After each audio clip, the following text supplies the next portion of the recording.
Le directeur de création, lui, assure, comme son nom l'indique, c'est toujours un directeur, il assure donc la création à partir d'un brief déterminé, une copie stratégique. La création. À partir le directeur de création assure le concept, l'idée, les idées. Il faut que tout cela soit mis en forme, bien évidemment, ensuite, selon les outils de marketing qui ont été définis et les médias utilisés. Et donc là, on fait appel à un directeur ou des directeurs artistiques. Voilà.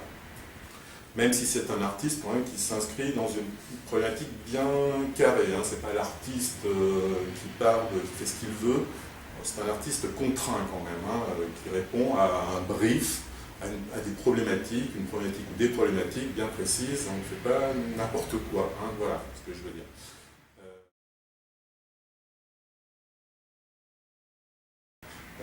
Mais bon, une bonne culture générale, ça me semble indispensable. Et puis ensuite, ça sont des choses qui éventuellement s'apprennent, se découvrent. Il faut quand même être très curieux. La curiosité, ça me semble essentiel. Alors, une curiosité dans tous les secteurs, bien évidemment, parce que la publicité touche absolument tous les secteurs. Donc une culture une curiosité qui va dans tous les sens, la littérature, le cinéma, la presse, la politique, etc., l'écologie s'il le faut. Voilà. Donc, les directeurs de création, quelle que soit la structure, on est soumis perpétuellement au jugement et à la critique, évidemment, puisqu'on arrive avec des propositions, ça plaît, ça ne plaît pas, ça ne correspond pas aux problématiques, à ce qu'attendait le client, à ses goûts également, à un ensemble de choses. C'est très difficile, parce que, comme j'expliquais, on travaille par rapport à un brief, mais ensuite par rapport à un ressenti des personnes, des responsables de l'entreprise qu'on a face à soi, et qui ont chacun des âges, donc des générations différentes, des perceptions différentes, des goûts différents, des parcours différents, et chacun a un jugement, donc au final, différent et divers, s'il y a plusieurs personnes, sur un projet. C'est normal.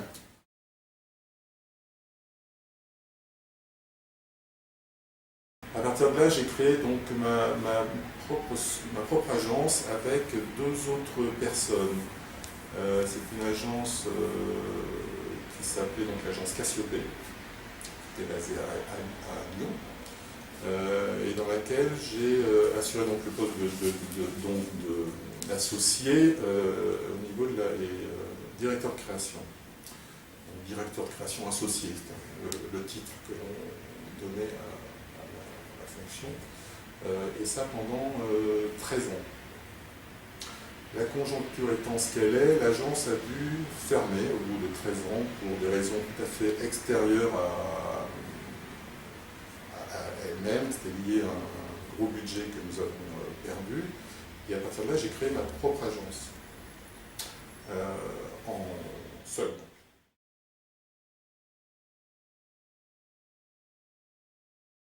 Alors par contre, ça demande beaucoup de rigueur. Enfin, je le dis pour ceux qui veulent monter du premier coup une agence tout seul.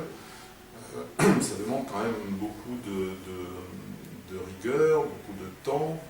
Et il faut vraiment savoir jongler entre la partie, je dirais, commerciale et puis la partie purement créative et réalisation de toutes sortes de documents.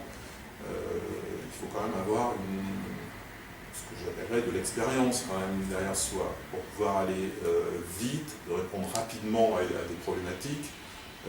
Voilà, c'est quand même...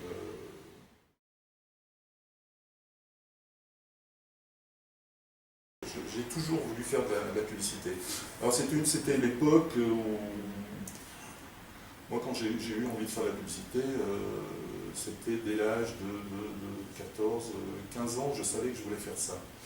Et pourquoi je voulais faire ça? Parce que pour moi, la publicité, c'était l'art, c'est ensuite la profession, qui faisait appel à tous les arts et tous les domaines des activités. Alors c'est vrai que ça touche tous les domaines artistiques, mais également ça touche à tous les domaines de la société, de l'économie, etc. Donc ça allait totalement dans le sens de ma curiosité, et je ne voulais pas être figé dans un domaine bien précis.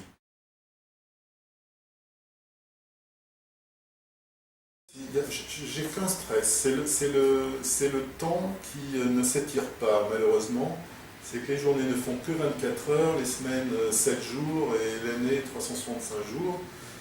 Et que dans la communication, c'est peut-être plus vrai que dans d'autres secteurs, mais on se bat toujours par rapport à une deadline, des délais donc, et il faut toujours travailler de plus en plus vite. Le seul stress, il est à ce niveau-là. Le commercial, c'est prépondérant parce que c'est les relations humaines, c'est le contact avec le client, c'est bien comprendre ce qu'il veut, c'est essayer d'aller dans le sens de sa problématique.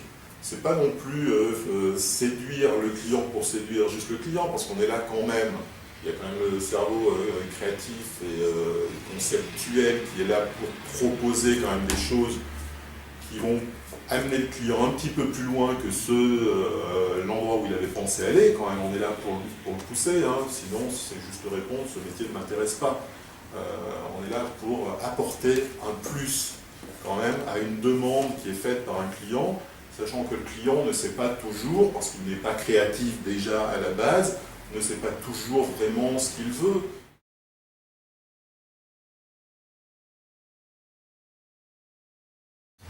Mais les conseils que je peux donner, c'est d'être, je reviens à la qualité essentielle, c'est d'avoir, c'est de beaucoup lire, de s'intéresser, d'aller aux expositions, de voyager, de se remettre en question en permanence, d'aller vers des choses qui ne sont pas spécialement des choses qu'on aime, mais qui permettent d'ouvrir notre esprit à des univers nouveaux. Voilà, en un mot, c'est la curiosité, hein, je l'ai dit tout à l'heure, c'est voilà, d'être vraiment ouvert à toutes sortes de choses.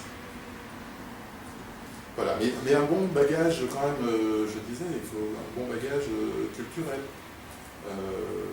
Aussi bien au niveau des arts, que de la littérature, que de l'histoire, que de la politique, voilà, parce que tout ça participe ensuite, sans qu'on s'en rende vraiment compte, mais de tout ce que l'on peut proposer ensuite en termes créatifs. Voilà.